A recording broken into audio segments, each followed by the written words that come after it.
옆에 분들과 한 주간 평안하셨습니까? 서로 인사 나눕시다. 이번에 난 산불은 여러분이 들으셨습니다만 역대급 산불이라고 하는데요. 저도 산불을 많이 봤는데 여기 앉아 계신 분들 산불이 뭔지도 모르는 분들 많을 거예요. 찬에게 산불이 뭔지 알아? 잔불이 뭔 줄 알아요?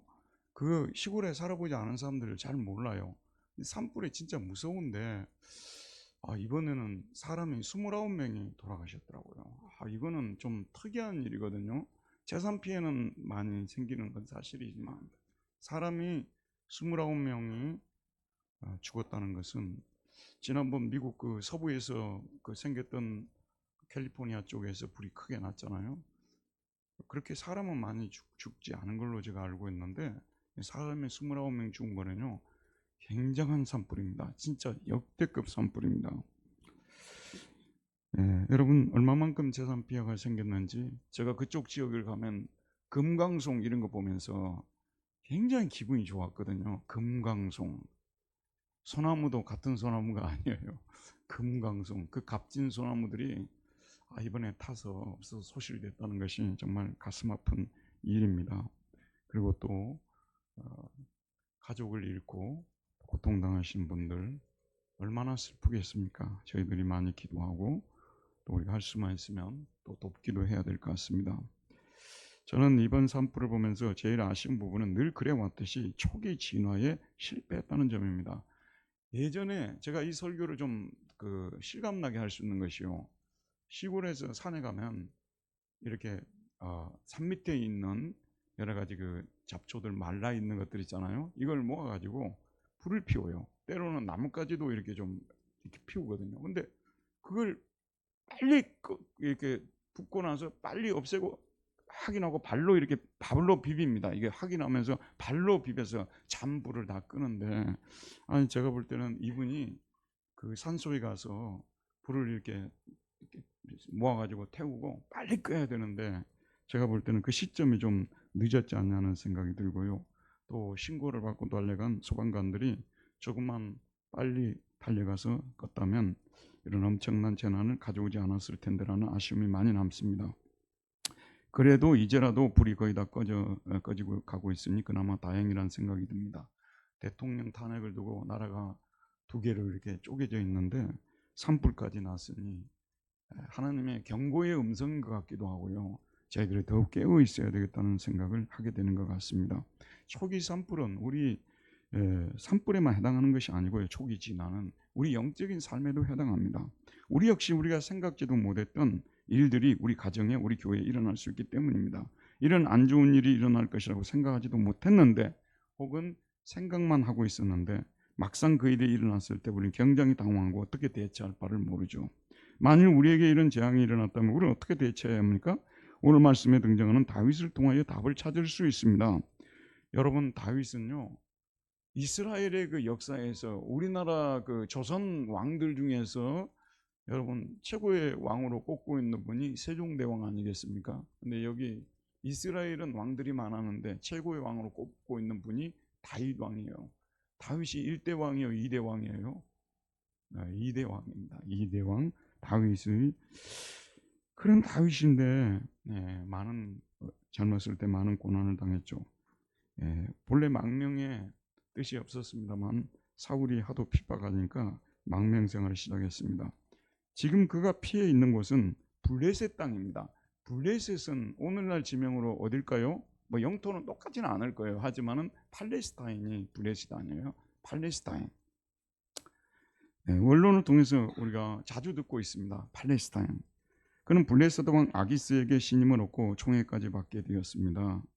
신하들은 다윗이 이전에 골리앗을 물리치고 자기 나라 군대를 전멸하게 한 장본인이라고 말하며 그를 경계하려고 왕에게 말했지만 왕은 다윗을 전적으로 신뢰했습니다. 심지어는 다윗과 그와 함께 있는 사람들이 정주에 살 수 있도록 하기 위해 그에게 블레셋의 한 성읍인 시글락을 선물로 주었습니다. 그로 인해 다윗은 큰 어려움 없이 그럭저럭 평화로운 시간을 보내고 있었습니다. 그런데 그에게 예상치 않았던 일이 일어났습니다. 인생이 본래 예상치 않게 전개되는 경우가 많아요. 저는 섬에서 살았기 때문에 바다, 6시 내 고향에서만 좋은 바다입니다.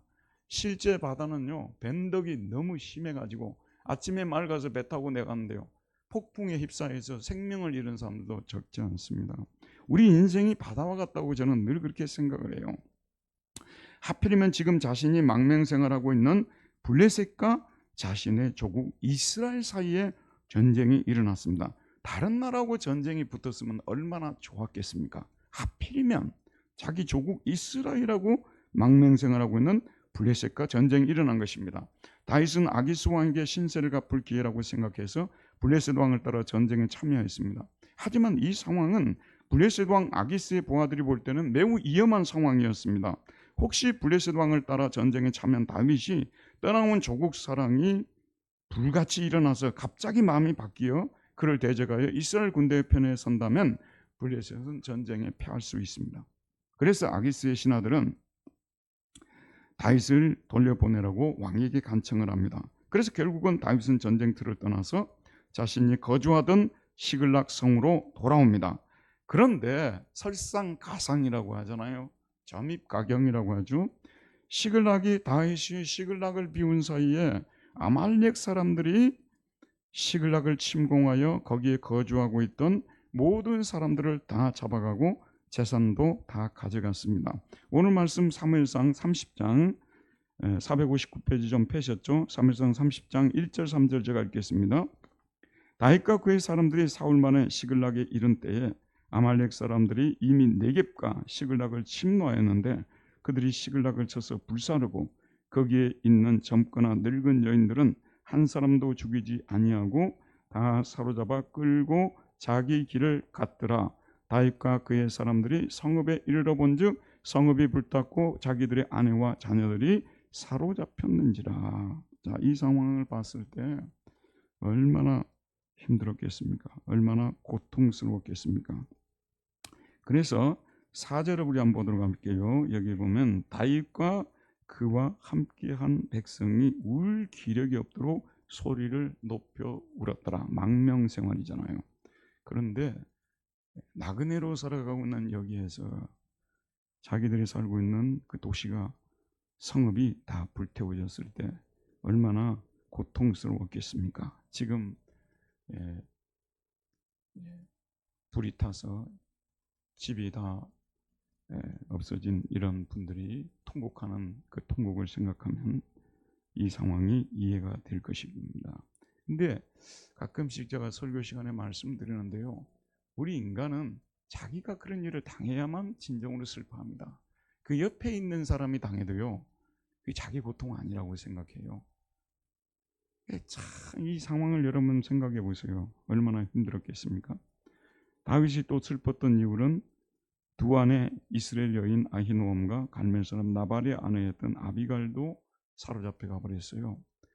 자, 여러분, 이게 문제가 하나 터지잖아요. 그러면 또 다른 데서 또 터져요. 이번에 그 불을 끄려고 노력을 했잖아요. 근데 여기를 껐다고 생각했는데 설마 저기에 불이 붙겠네 하는데 또 저기에 불이 붙어요, 이게. 그래서 불 끄는 일이 너무너무 어려운 것이죠. 여러분, 백성들이 이 상황을 이해하지 못했겠습니까? 충분히 이해했을 것입니다. 그런데 갑자기 백성들이 돌을 들고 다윗을 막 치려고 하는 거예요. 그 이유가 나와 있는데요.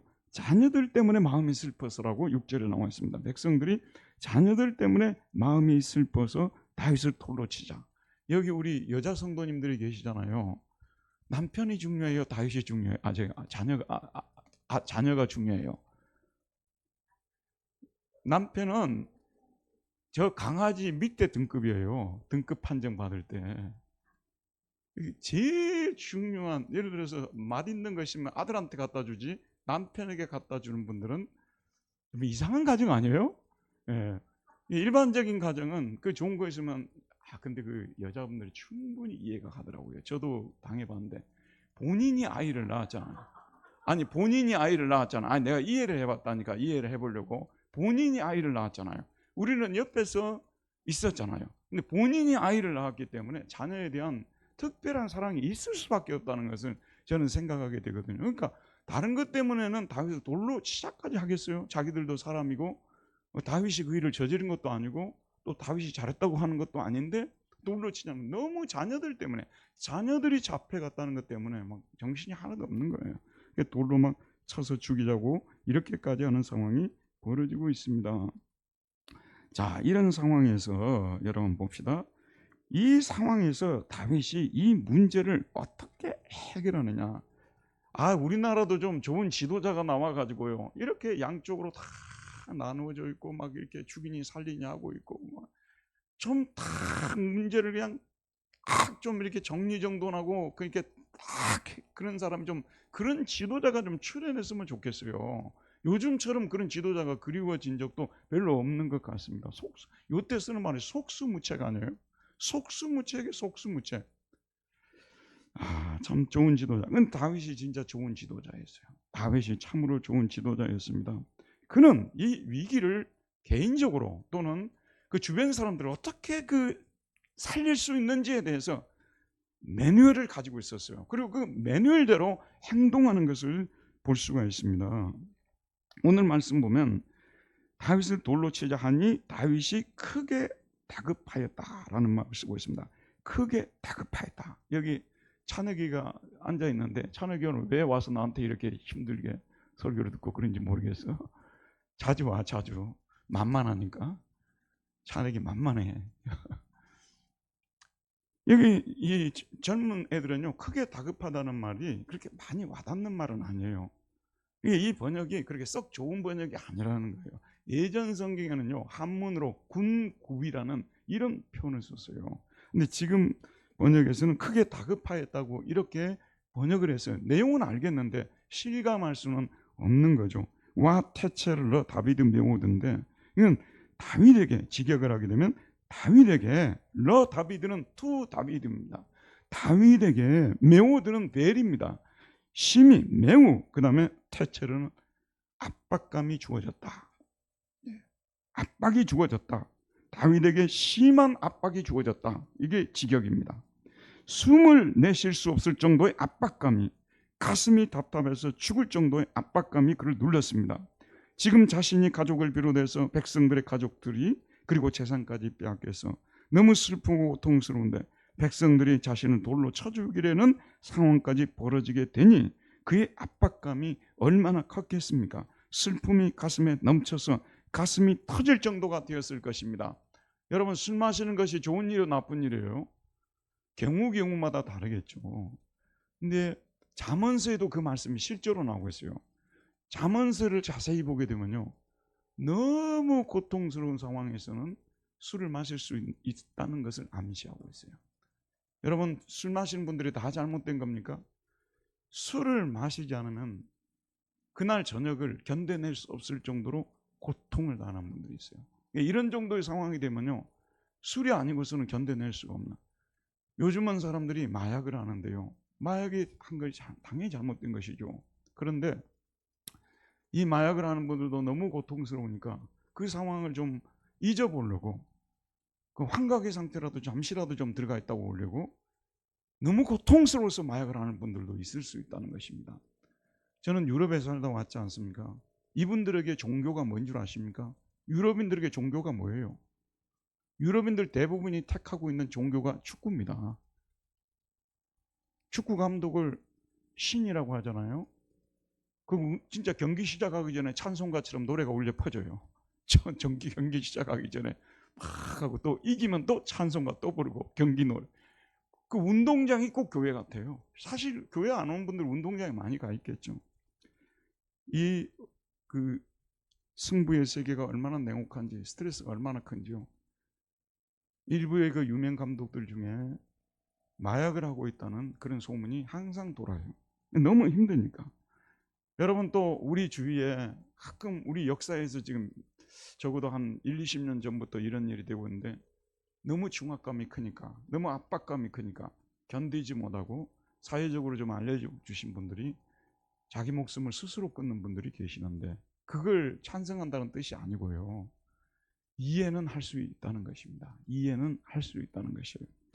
그런 방법을 통해서 너무 힘들면 이럴 수 있는 거 아니겠습니까?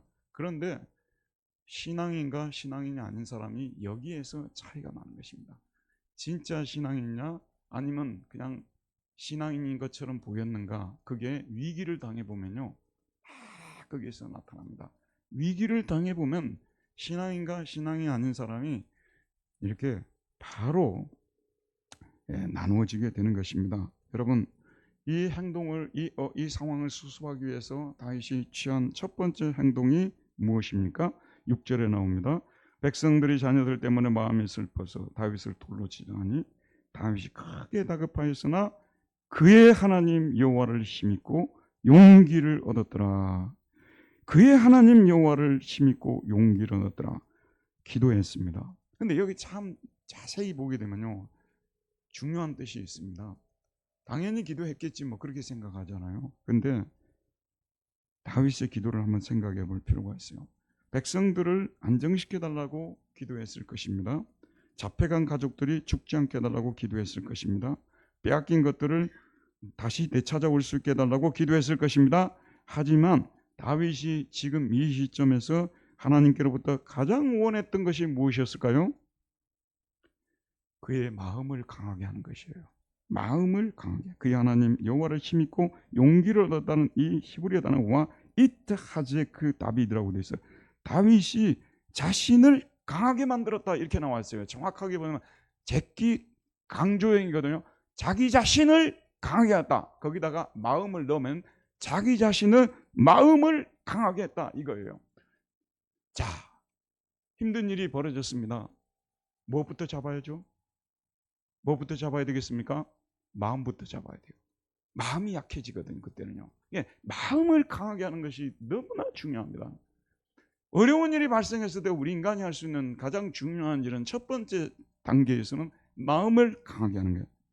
근데 다윗이 정확하게 마음을 강하게 하겠는데 뭐 요가를 통해서 마음을 강하게 한 것이 아니라 다른 어떤 방법을 통해서 마음을 강하게 하는 뭐 이런 게 한 것이 아니라 오늘 말씀에 보면 바도나이 엘로하이유 그의 하나님 그의 주 그의 하나님 안에서라고 되어 있어요. 주 그의 하나님 안에서 이렇게 되어 있습니다. 주 그의 하나님 안에서 In God His Lord라고 이렇게 되어 있어요. 그럼 한번 생각해 보세요. 마음을 강하게 하는데 왜 인이 왔을까요? 이 인은 뭐 안에 속에라는 뜻 아니에요? 자, 여기에 중요한 영적인 의미가 있습니다. 다윗은 이게 기도가 어떤 기도가 되어야 되냐 이걸 지금 얘기하려고 하는 거예요. 기도를 하면서 마음이 강해진 거 아니에요? 마음을 강하게 해달라고 기도했잖아요. 하나님 마음을 강하게 주었는데 인가드를 쓰고 있는데 왜 인을 썼을까요, 여러분? 이게 중요합니다. 기도라는 것에 대해서 다시 한번 저와 여러분이 생각해야 된다는 거예요. 그게 뭐냐면 기도라는 것은 하나님 속으로 들어가는 거예요. 하나님 속으로 깊이 들어가는 것입니다. 하나님 속으로 깊숙이 들어가면 들어갈수록 마음의 평화가 찾아오고 안정이 찾아오고 힘이 생기고 그렇게 되는 것입니다.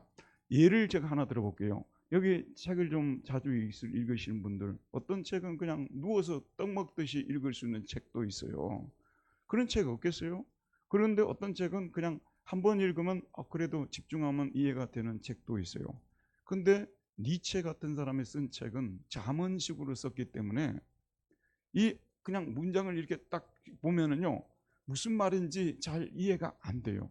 그래서 생각을 집중해서 그 문장을 계속 보다가 처음에는 보겠죠. 두 번째 단계에서는 그 문장 속으로 들어갑니다. 계속 문장 속으로 들어가다 보면 그 말이 무슨 뜻인지가 이해가 되어지게 되고 이해가 되어짐과 동시에 안정이 되게 되고 그리고 기쁨이 생기고 그 다음에 힘이 생기고. 자, 여러분, 저와 여러분 누가 보면은 저분 교회 다니냐 교회 다닌다 그런 말은 들을 수 있지만 이렇게 때로는 우리가 좀 보통 때는 그냥 기도하더라도 이렇게 힘들고 어려울 때는요 좀 침잠할 필요가 있어요. 하나님 속으로 깊이 들어갈 필요가 있습니다. 깊이 이렇게 들어가다 보면 말씀드렸던 것처럼 약해진 마음이 강해지게 되고 우리가 보통 쓰는 말로 마음을 잡게 되는 것이죠. 그런데 위기 상황에서는 이게 제일 중요한 거예요. 마음을 잡는 것이 제일 중요합니다. 자, 그래서 다윗은 하나님 안에서 자신의 마음을 매우 강하게 한다. 기도를 통해서 자신의 마음을 강하게 하는 첫 번째 단계입니다. 두 번째 봅시다. 두 번째 조처는 자신의 수습 방안을 정하고 여호와께 물어보는 일이었습니다.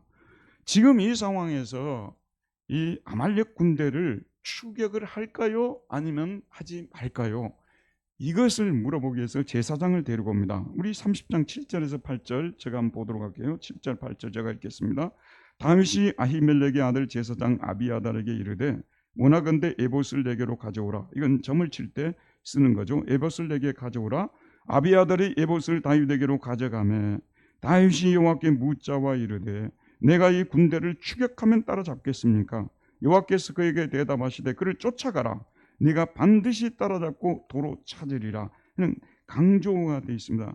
네가 지금 추격하면 따라가면 반드시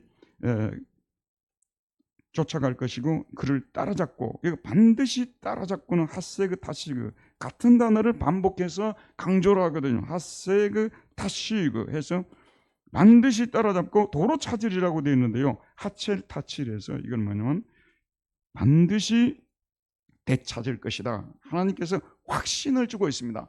여러분 지금 군대를 움직이지 않습니까? 전쟁을 지금 출발하는 시점인데 적당한 확신을 가지고 행동할 수 있겠습니까? 강한 확신이 필요하겠죠, 여러분. 하나님께서 그에게 물어보는 자들에게는 이처럼 강한 확신을 주는 거예요. 기도도 어중간하게 되면요, 이런 강한 확신 생기지 않습니다. 그러나 기도를 계속해서 하나님 속으로 들어가면 하나님께서 우리에게 우리가 묻고 있는 질문에 대해서 강한 확신을 주는 답변을 주시는 것입니다.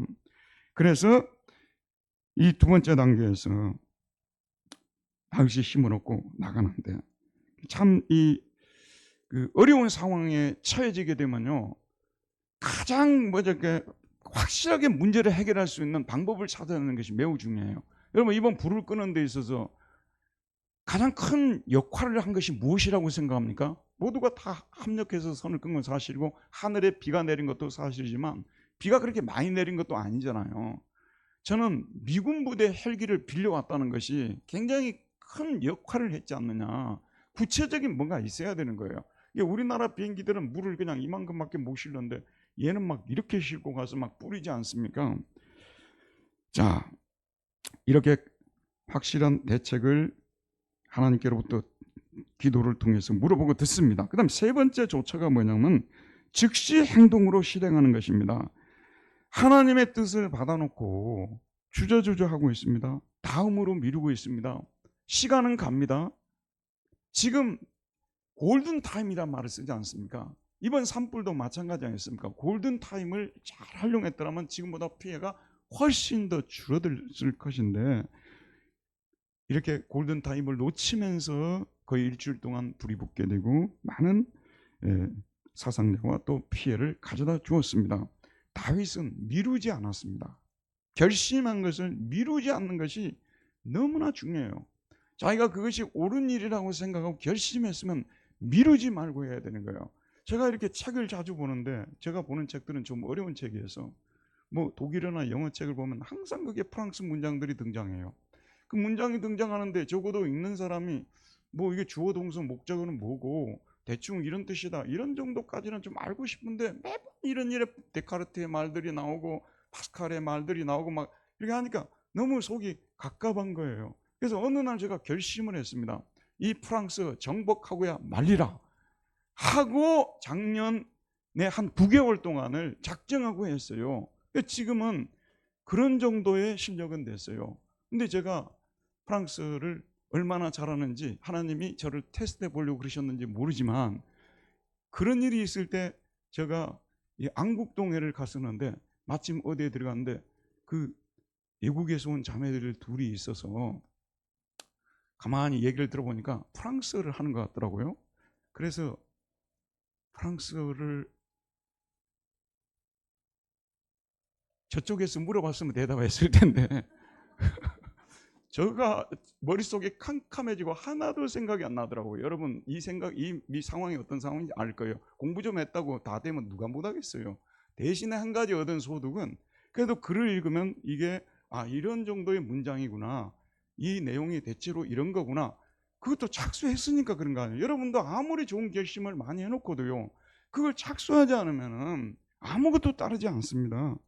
그래서 다윗은 즉시 600명을 거느리고 가다가 피곤하고 지친 애들 200명 놔두고 400명을 데리고 가 추격해서 아말렉을 거의 전멸하게 되는데 16절부터 그게 나오고 있습니다. 그가 다윗을 인도하여 내려가니 그들이 온 땅에 편만하여 블레셋 사람들의 땅과 유다 땅에서 크게 약탈하였으므로 말미암아 먹고 마시며 춤추는지라. 다윗이 새벽부터 이튿날 저물 때까지 그들을 치매 낙타를 타고 도망한 소년 400명 외에는 피한 사람이 없었더라. 자, 우리 18절 함께 읽읍시다. 시작. 다윗이 아말렉 사람들이 빼앗아갔던 모든 것을 도로 찾고 그의 두 아내를 구원하였고, 이게 중요한 게 아말렉 사람이 빼앗아갔던 모든 것을 도로 찾았다고 말하고 있어요. 도로 찾는 기쁨이, 여러분도 뭐가 잃어버렸어요. 근데 그걸 도로 찾았어요. 그때 그 기쁨이 얼마나 크겠습니까? 19절도 비슷한 말씀이 나옵니다. 그들이 약탈하였던 것 곧 무리의 자녀들이나 빼앗겼던 것은 크고 작은 것을 막론하고 아무것도 잃은 것이 없이, 아무것도 잃은 것이 없이. 자, 내가 뭔가를 잃어버렸어요. 그 중에 일부는 찾고 그 중에 일부는 찾지 못했어요. 근데 아무것도 잃은 것이 없이 모두 다윗이 어떻게 했다고요?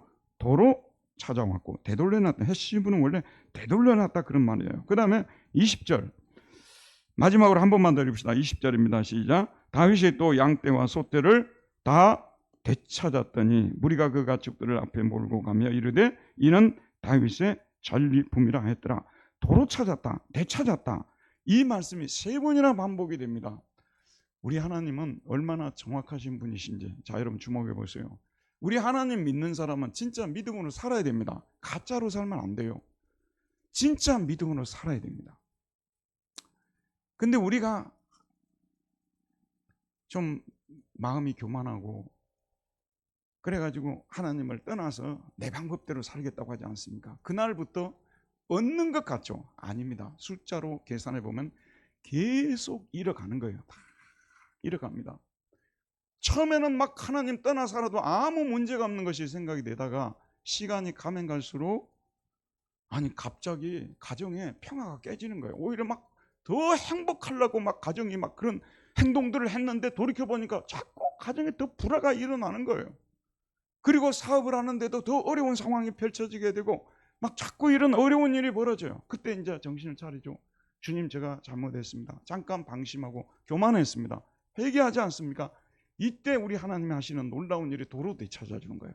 하나님께서 우리가 잠시 방황함으로 잃어버렸던 그 모든 것들을 하나님이 다시 아주 수학적으로 보면 정확하게 남기지 않고 다 되찾게 해주시는 정확하신 하나님이십니다. 그런데 하나님도 절대로 되찾아주지 않는 것이 딱 한 가지가 있어요. 그것이 무엇일까요? 물론 한 가지 더 있을 수도 있겠죠. 그게 저는 건강이라고 봅니다.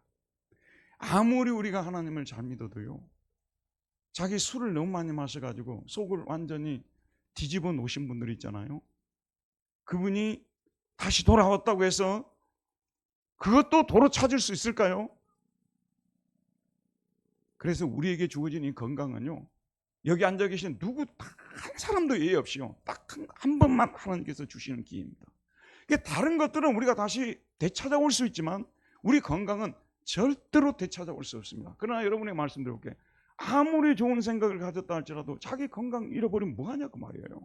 그러니까 그냥 집에 앉았다고도 빨리 옷 입고 나가서 걸어 다녀야 돼요. 저도 어제 그랬거든요. 그냥 산책을 해야 돼요. 그거라도 해서 몸을 잃지 않아야 되는 거예요. 건강을 잃지 않아야 되는 거죠. 건강은 되찾지 못합니다. 그러나 나머지는 하나님의 은혜로 우리가 잃어버린 것들을 다 되찾을 수 있습니다. 다윗이 이 상황에서 취했던 조처 세 가지를 우리가 살펴보았는데, 기도하고 방안을 하나님께 물어보고 그리고 즉시 행동해서 잃어버린 것들을 되찾아왔다는 것을 우리가 볼 수 있습니다. 우리 역시 살아가면서 다윗이 당했던 일과 같은 험악한 일을 갑자기 당할 수 있습니다. 어떻게 처신해야 합니까? 다윗처럼 처신해야 되겠죠. 다윗은 초기 대처를 잘했습니다. 그럼 먼저 엎드려 기도하면서 하나님께 힘을 얻어서 자신의 마음을 강하게 했습니다. 제사장을 통해 에봇을 가져오게 한 후에 하나님께서 자신이 지금 추격해도 되겠느냐고 하나님께 물어보았습니다. 하나님께서 지금 추격하라고 말씀하시면서 반드시 승리하고 빼앗긴 것들을 다 되찾아올 것이라고 말했습니다. 그리고 그는 그 명령을 따라 즉시 추격하여 아말렉 군대를 멸절시키고 자신의 가족과 백성들의 가족들을 그리고 모든 소유들을 다 도로 되찾아오게 됩니다. 자, 우리 신앙인에게도 해당하는 교훈 아니겠습니까? 교회적으로, 가정적으로 예상치 않았던 어려움에 처하게 되는 일이 일어납니다. 이때 우리는 어떻게 대처해야 되겠습니까? 오늘 우리가 말씀을 통해서 이미 답을 들었죠? 가정에 대해 한번 적용을 시켜봅시다. 우리 가족의 최대의 목표가요, 예수 잘 믿는 것이 되어야 돼요. 그러면 나머지는 그 속에 다 들어있어요. 예수 그리스도를 잘 믿는 가정이 궁극적으로는 잘 될 것이라는 것이 하나님 말씀 신구약 66권을 다 펴놓고 읽어보고 또 읽어봐도 예수를 잘 믿는 것이 행복에 이르는 길이라고 성경은 가르쳐주고 있습니다. 그런데 우리 가족 중에 누군가가 신앙의 권태를 갑자기 가지는 거예요. 그리고 또 시험에 들어서 또 세상 친구들의 유혹에 빠져서 혹은 이 세상 문화의 유혹에 물결에 휩쓸려서 교회를 멀리하고 하나님을 멀리하고자 할 때 우리는 즉시 수습해야 돼요. 즉시 수습을 하지 않으면 어떻게 되는 줄 아십니까? 몇 달만 지나도요, 지금 교회를 빠지고 있는 그 가족은 하나님과 많이 멀어져 있게 됩니다. 그런 기간이 늘어나세요. 한 6개월이면 끝나면 좋겠죠. 1년이 갈 수도 있고 2년이 갈 수도 있고 6년이 갈 수도 있고 10년이 갈 수 있고요. 눈 감기 전에까지 예수 안 믿을 수도 있어요. 그것을 그냥 쉽게 생각하지 마세요. 그것은 우리에게, 믿고 있는 우리에게는요, 이 세상에서 우리가 들을 수 있는 가장 슬픈 소식입니다. 근데 그게 슬픈 소식이 아니라고 세상은 자꾸 이야기해요. 막 가다가 돌아오겠죠. 뭐 목사님 다 그런 거 하나님이 하시는 일 아니에요? 여러분 그러지 마세요. 하나님이 물론 하시고 돌아오시게 하실 수 있습니다. 그래도 우리는 위기 상황으로 보고 무릎을 꿇고 하나님께 간절히 매달리고 아이를 좀 달래도 보고요, 그 가족을 좀 달래도 보고, 그 다음에 또 나무라도 보고요, 돈 놔뒀다가 언제 쓰겠습니까? 이럴 때는 양복도 한번 빼서 입혀줘 보고요, 여행도 한번 갔다 오라 그러고요. 그래서 마음을 좀 풀어준 후에 그들이 다시 교회로 돌아오도록 어떻게 해서든지 교회로 돌아오도록 해야 됩니다. 아니 김용주 목사님은 설교할 때마다 할 게 없어가지고 맨날 교회나 열심히 다니라고 주일 빠지 말라 그런 소리나 하냐고 그러는데요, 제가 바보 멍청이어서 그런 얘기 아니에요. 여러분, 주일을 한 번 빠지고 두 번 빠지면요, 신앙은 한참 벌어집니다. 그거는 아무리 그동안 오랫동안 신앙생활 잘해왔고 뭐 성경을 달달 외우고 있는 사람에게도 해당하는 똑같은 얘기입니다. 이걸 사탄이 자꾸 뭐라는 줄 아세요? 이건 좀 저급한 신앙이고 수준 낮은 율법적인 신앙이니까 그런 설교 말고 좀 이렇게 하거든요. 그런데 어떤 설교보다도 중요한 내용이 이렇게 주의를 성수하도록 성도들에게 경고하고 가르치는 일입니다.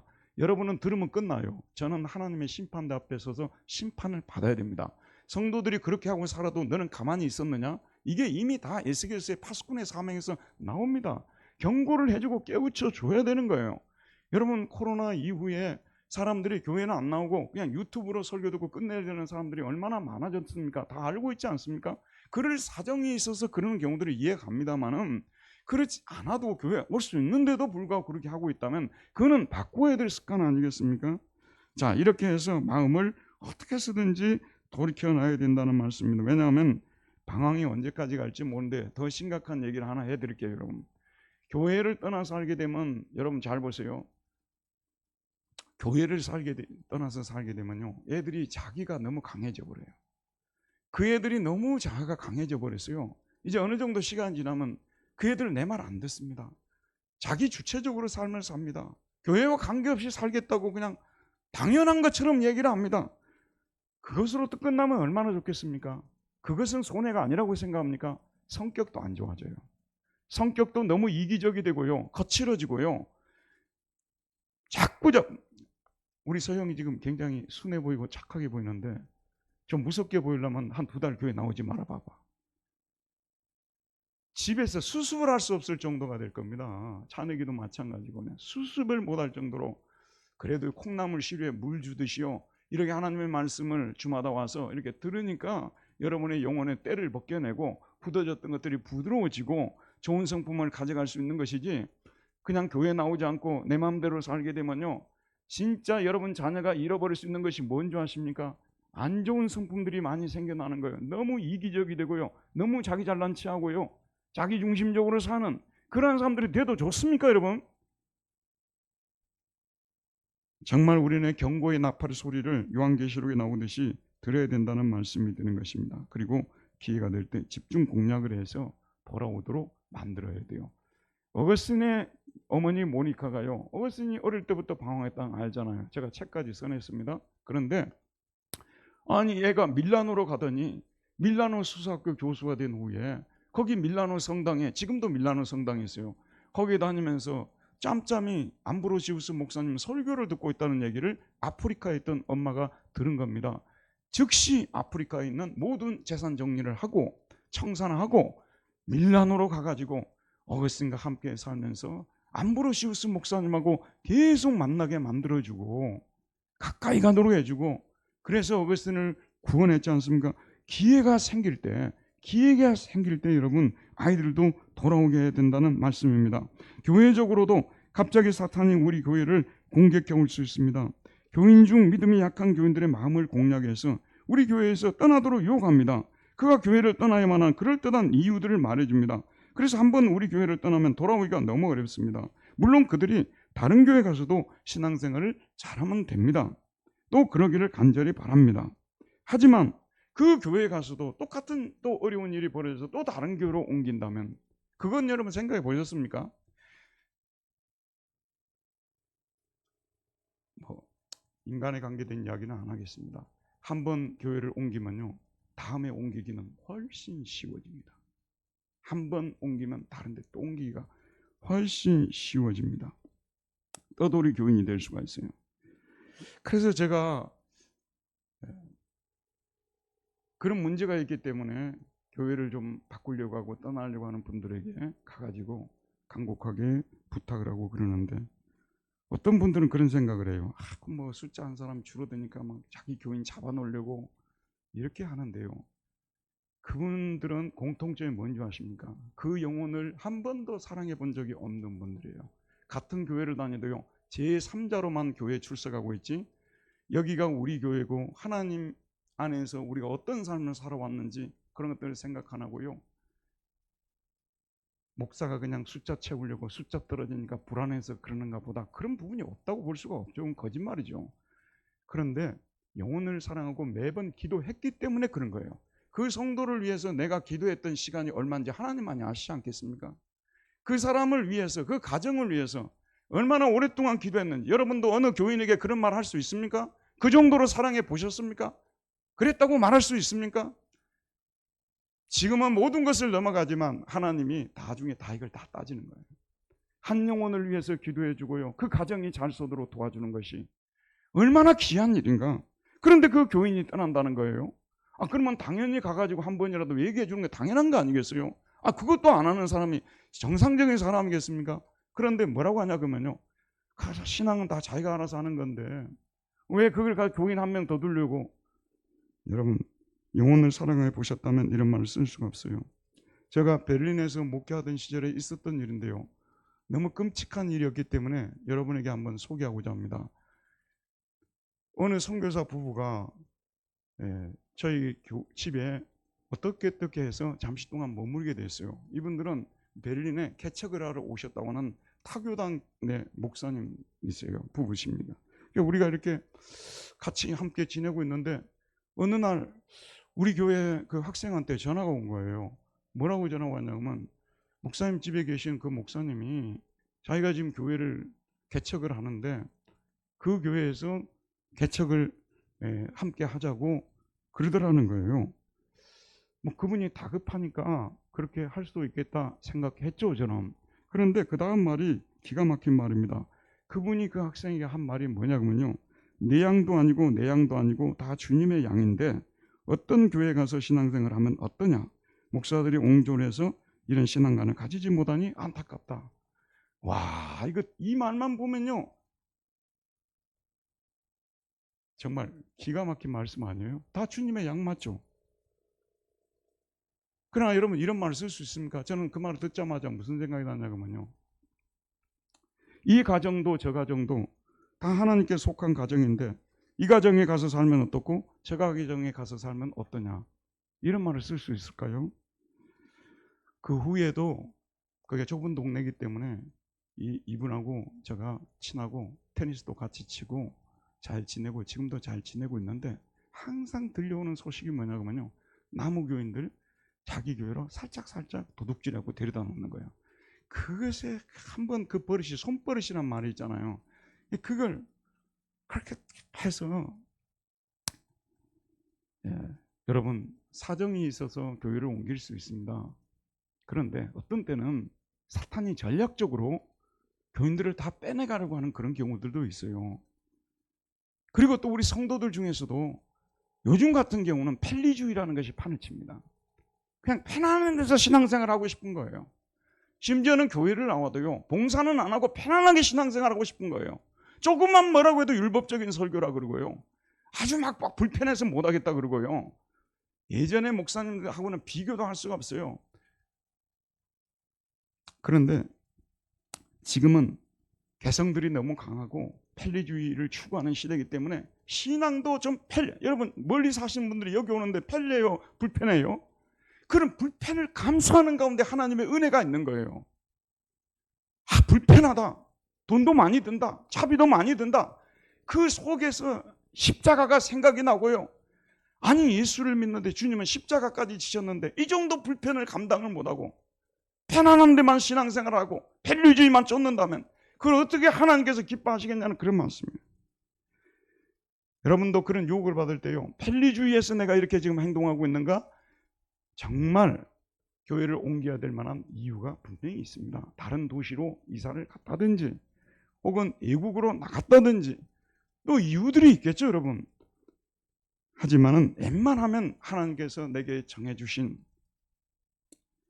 그곳에서 함께 만났던 성도들과 함께 신앙생활하고 서로 붙들어주고 위로해주고 힘을 나게 하고 이렇게 살아야 된다는 말씀입니다. 근데 이런 것들이 저 경험으로 볼 때는요, 초기 단계에서 이걸 수습하지 못하면 초기 단계에서, 엊그제도 지금 한 3주째 빠지고 있는 우리 교인을 이번 주에도 가서 최선을 다해서 제가 건면하고 위로하고 했는데 오늘은 정말 나올 줄 알았는데 아직 못 나왔어요. 참 마음이 아프고 포기해서 안 되겠죠.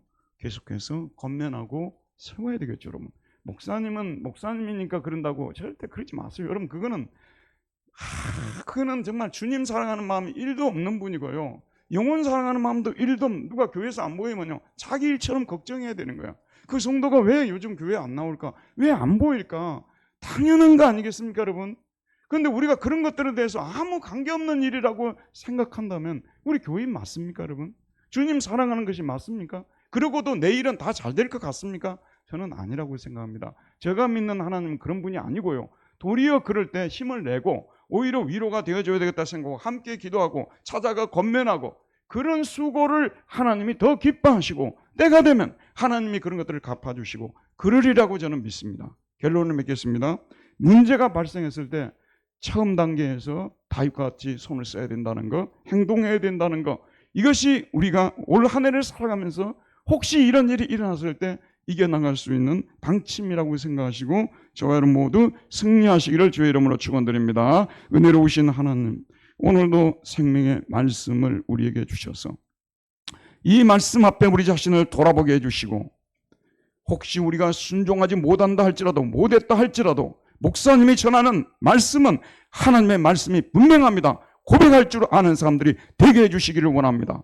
이대로 저대로 내 마음대로 살아도 하나님 마치 계시지 않는 것처럼 어떤 문제도 간섭하지 아니하고 살아계시는 하나님이라고 우리가 혹시 하나님을 그렇게 만들고 있지는 않습니까? 한 영혼이 교회에서 보이지 않는데도 나하고는 아무 관계없는 일이라고 생각하고 살아가고 있지는 않습니까? 주여, 우리 하나님 아버지 불쌍히 여겨주시기를 원합니다. 그가 보이지 않는 그 순간부터 기도하기 시작하고 오늘 다윗이 찾아가서 도로 찾아왔듯이 우리가 그렇게 할 수 있도록 은혜를 다하여 주시옵소서. 예수님의 이름으로 기도하였습니다. 아멘.